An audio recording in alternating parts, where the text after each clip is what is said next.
नमस्कार, India TV देख रहे हैं आप। मैं हूं आपके साथ पवन नारा। इस दिवाली बड़ा धमाका होने वाला है। यह एक ऐसा धमाका होगा कि पूरी दुनिया देखती रह जाएगी। एलएसी से चीन सैनिक पीछे हट रहे हैं और इस दिवाली के दिन आपको वो तस्वीर देखने को मिल सकती है जिसमें चीन अपनी तोपों को लेकर पीछे जा रहा होगा। चीन के सैनिक वापस पीछे की ओर अपने बैरक की तरफ बढ़ रहे होंगे। पूरी दुनिया में इस वक्त युद्ध पर चर्चा हो रही है। हर कोई रूस, यूक्रेन, इजराइल, ईरान युद्ध पर बात कर रहा है।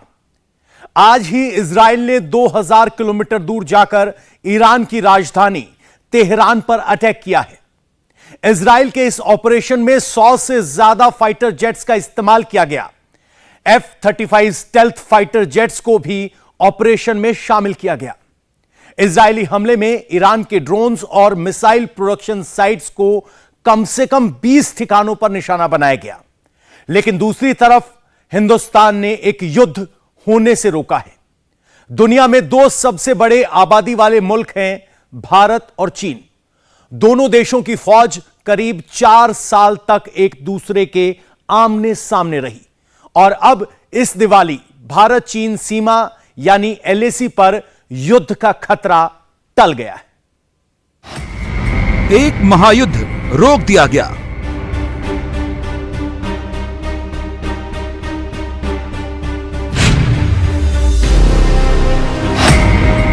दूसरा महायुद्ध शुरू हो गया।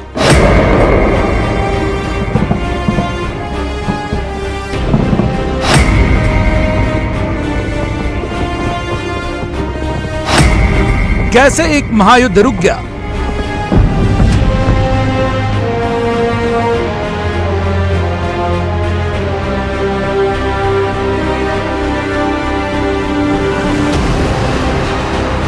और कैसे एक महायुद्ध जारी है और भविष्य में भी भीषण महायुद्ध की आशंका भारी है।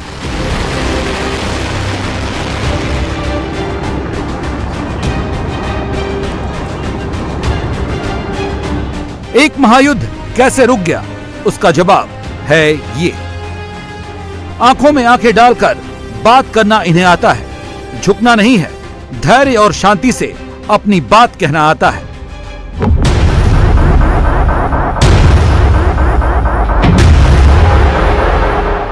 अपनी शर्तों पर बातें मनवाना आता है। सच ये है कि युद्ध रोकना मोदी को आता है। ये यकीन सिर्फ हिंदुस्तान को नहीं है, पूरी दुनिया मान रही है।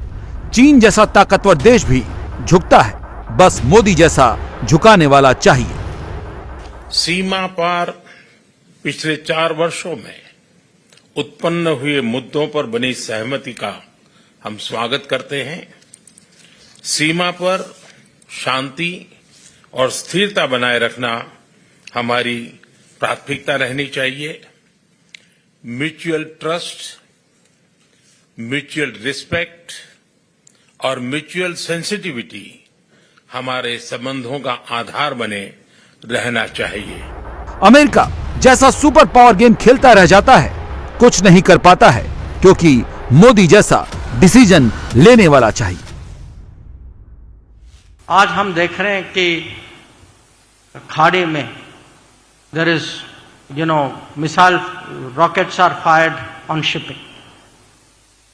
Our ships are there today, deployed to protect all shipping. Our shipping, yes, but the world shipping as well. When people see today that this war in Ukraine, अब 3 साल होने वाले, how many countries today have the ability कि वो Moscow भी जा सकें, president Putin से भी बात कर सकें और यूक्रेन भी जा सकें और प्रेसिडेंट जेलेंस्की के साथ भी बैठ सके? बहुत कम लोग हैं, बहुत कम नेता हैं। और दुनिया की अपेक्षा है कि चलिए कम से कम एक भारत तो है which has this ability. And after 3 years, after 3 years, people feel that look, किसी न किसी को कुछ तो करना होगा, ये युद्ध कितने साल के लिए चलेगा। तो दैट फीलिंग इज ग्रोइंग। याद कीजिए मई 2020 में यहां हालात क्या थे। जून के महीने में गलवान में दोनों सेना भिड़ गई थी। चीन भारत आमने सामने आ गए थे। सिचुएशन ये थी कि बात कभी भी बढ़ सकती थी। भारत और चीन में महायुद्ध होने की आशंका थी।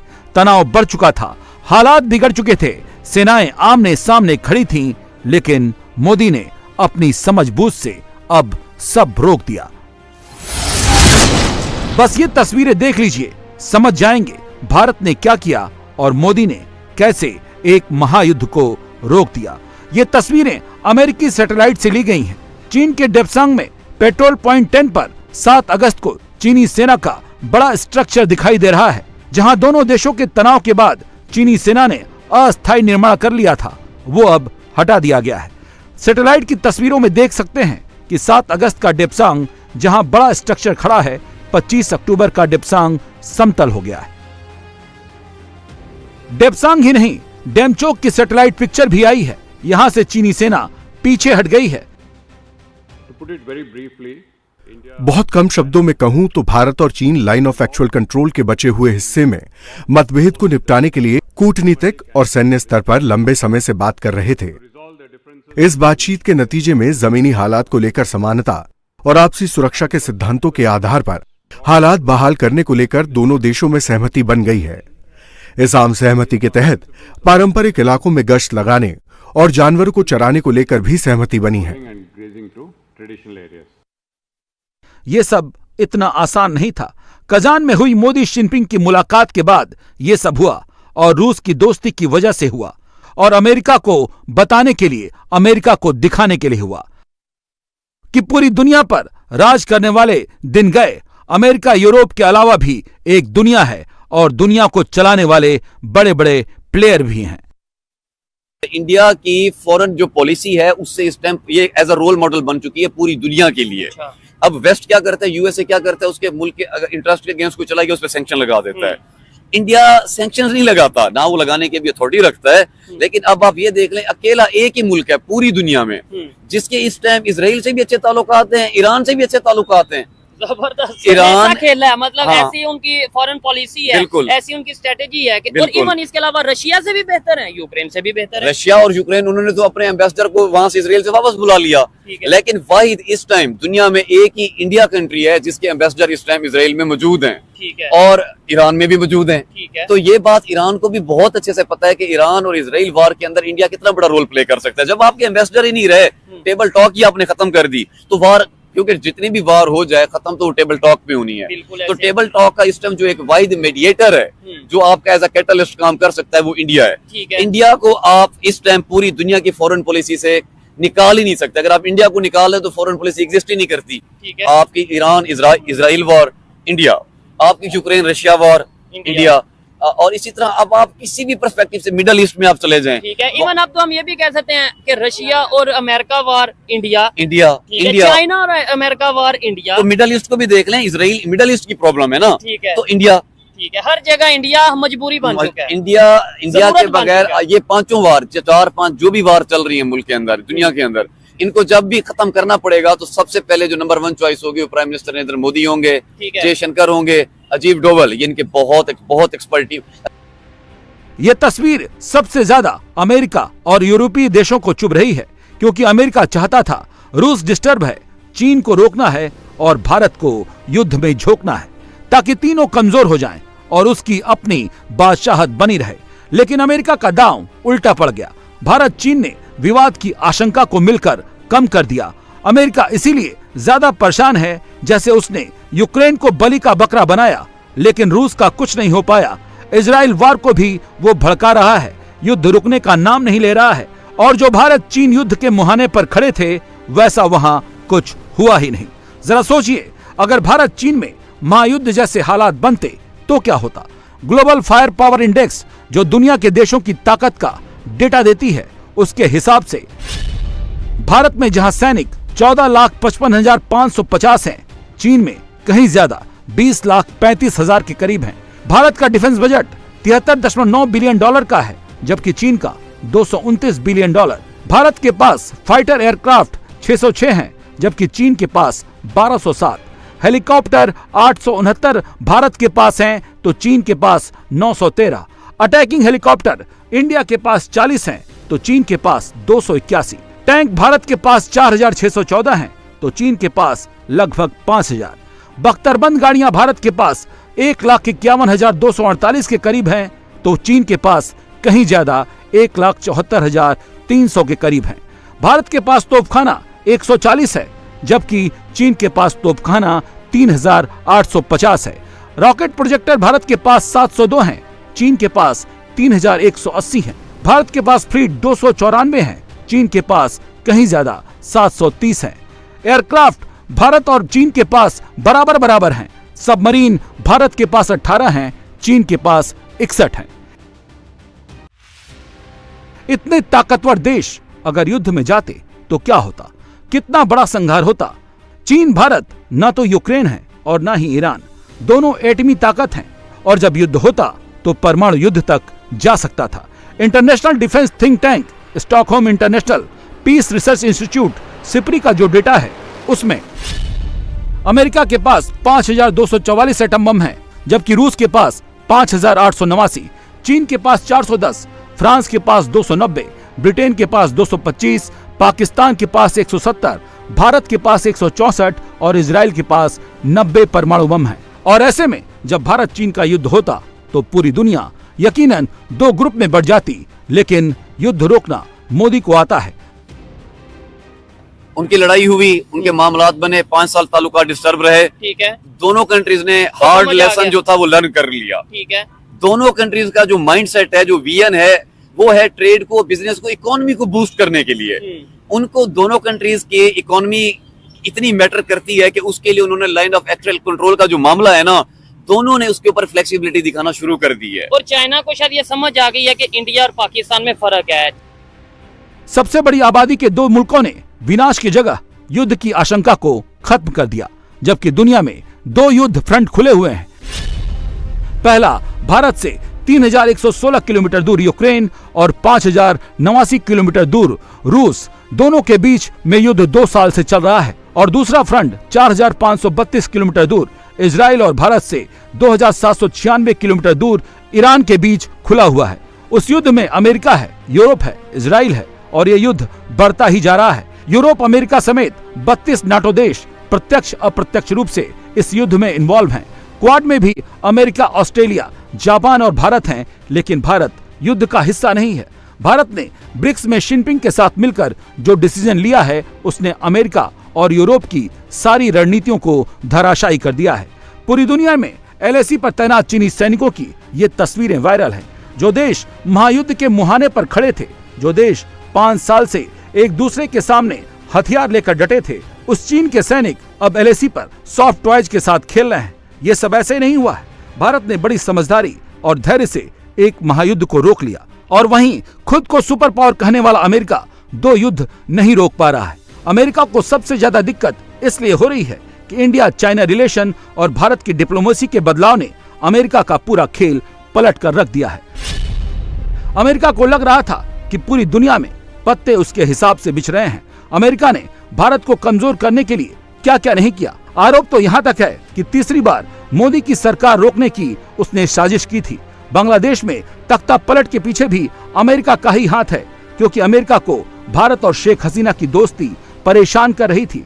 भारत की दोस्ती की वजह से ही शेख हसीना ने सेंट मार्टिन द्वीप पर अमेरिका को सैन्य अड्डा बनाने से रोक दिया था। शेख हसीना भी ये आरोप लगा चुकी हैं कि अमेरिका ने ही सब कुछ किया है। अमेरिका पर ऐसे ही शक नहीं बढ़ा है। कनाडा के आतंकी निज्जर और खुद उसकी गोद में बैठे भारत के टेररिस्ट पन्नू को लेकर जिस तरह से वो बार बार भारत से बातचीत कर रहा है, अमेरिकी मंशा पर सवाल उठ रहा है। अमेरिका भारत के खिलाफ कैसी चालें चल रहा है, पाकिस्तान में भी इस पर एक डिबेट चल रही है। प्रेसिडेंट की बात की तो ये साफ नजर आ रही है सब कुछ अमेरिका करवा रहा है, क्योंकि उन्हें पता है कि बांग्लादेश और जो इंडिया वो आपस में अच्छे फ्रेंड्स बनते जा रहे हैं। उनकी वजह से जो बांग्लादेश की इकोनॉमी है वो बेहतर होती जा रही है। वो हमसे कर्ज नहीं मांग रहे, क्योंकि वो एक खुद इंडिपेंडेंट कंट्री बनने की कोशिश कर रहा था। उन्होंने क्या किया, उन्होंने पहले तो मोदी जी की हुकूमत को ना लाने की कोशिश की। उन्होंने इंटरनेट स्लो कर दिया, मतलब कि हर चीज़ जो मोदी जी की सपोर्ट में जा रही थी उसको स्लो कर दिया।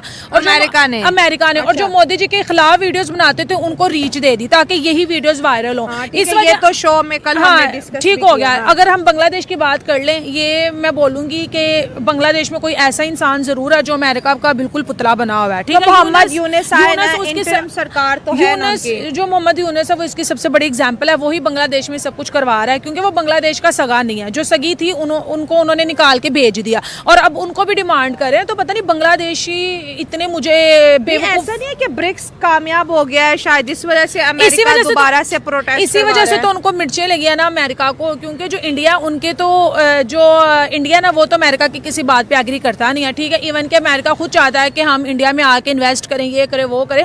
तो ब्रिक्स की जो मीटिंग हुई है उसमें चाइना देख लो, इंडिया देख लो और रूस को देख लो, वो जिस तरह से वो खुश हैं और जिस तरह से उन्होंने वो मीटिंग किया, जिस तरह से वो सक्सेसफुल हुए हैं, तो वो अमेरिका को बिल्कुल हजम नहीं हुआ। और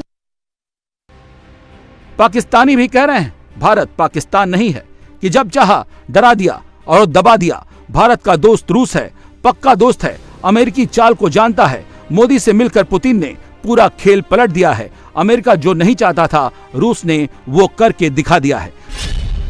दुनिया की 3 बड़ी शक्तियां, 3 बड़े सुपर पावर एक साथ आ गए हैं। रूस, चीन और भारत की तिकड़ी ने पूरे अमेरिका और वेस्टर्न वर्ल्ड में तूफान ला दिया है। इतना बड़ा नेटो मिलके 2 साल में रशिया का क्या कर पाया? ठीक है, कुछ नहीं कर अकेला रशिया उसको नस डाली हुई है, मतलब उनको हार्ड टाइम दे रहा है। तो रशिया, चाइना, इंडिया, फिर इसके अंदर आपके मल्टीपल और ईरान है और तुर्की है, ईरान जैसा मतलब पागल मुल्क जो सीधा इजराइल पे फायर कर देता है, मिसाइल कर देता है। ये मुल्क जब इकट्ठे हो जाते हैं तो वेस्ट की क्या जरूरत रह जानी है, नेटो की क्या औकात रह जानी है। नेटो की जितनी सप्लाई होती है वो होती तो इन्हीं के ट्रेड रूट से है। कल ये आपके नेवल रूट बंद कर दें, बाय रोड रूट बंद कर दें, एयर स्पेस बंद कर दें, तो दुनिया की जियोपॉलिटिक्स बदलनी है ना। अमेरिका भूल गया है कि भारत पहले वाला नहीं है। भारत अब डिसीजन लेता है और डंके की चोट पर लेता है। जिस तरह से बांग्लादेश को डिस्टर्ब करने में उसका नाम आया है, पाकिस्तान में इस बात की चर्चा खुलेआम हो रही है। वहां पर तो लोग कह रहे हैं बांग्लादेश को मोहरा बनाकर भारत को अमेरिका अस्थिर करना चाहता है। देखो उसी मीटिंग के बाद आज बांग्लादेश में फिर तमाशा लग गया कि इनके प्रेसिडेंट को निकालो। और सबसे अहम चीज जो मैंने नोटिस की है, बांग्लादेश में कुछ भी होता है वहाँ पे बांग्लादेशियों को कुछ नहीं कहते, वहाँ पे बांग्लादेशी हिंदुओं को टारगेट किया जा रहा है और वो स्पेशली हिंदुओं को गुस्सा दिलवा रहे हैं। और वो मोदी जी से कुछ ऐसा करवाना चाहते हैं। आपको पता है कि जहाँ पे भी टेंशन बढ़े, आपको पता है कि जहाँ पे भी हिंदुओं पे कुछ जुल्म होता है, पाकिस्तान की बात कर लो या अदर कंट्रीज की कर लो, तो मोदी जी बहुत एक्टिव होते हैं और वो उन पे बात करते हैं। जिस तरह से हमने तुर्की में एक वाकया देखा था, वो अपने हिंदुओं को लेकर बहुत ज्यादा सिंसियर है। और ये चाहते हैं, अमेरिका के पीछे साजिश है और ये चाहती है कि हम कोई ऐसा प्लान करें जिसकी वजह से इंडियंस लोगों को गुस्सा आए, जिसकी वजह से उनकी सरकार को गुस्सा, और वो बांग्लादेश के ऊपर कुछ ऐसा स्टेप कर दे कि जो थोड़ी सी भी हमें नजर आता है कि शायद इंडिया बांग्लादेश को माफ कर लेगा, वो बिल्कुल टोटली उनको अमेरिका बांग्लादेश के सेंट मार्टिन द्वीप से चीन और भारत दोनों पर नजर रखना चाहता है। भारत चीन की लड़ाई का वो फायदा बांग्लादेश के बहाने उठाना चाहता था, लेकिन भारत, चीन, रूस तीनों की रणनीति ने अमेरिका की साजिश को ध्वस्त कर दिया। ग्लोबल पॉलिटिक्स बदल चुकी है और भारत तो एकदम बदल चुका है।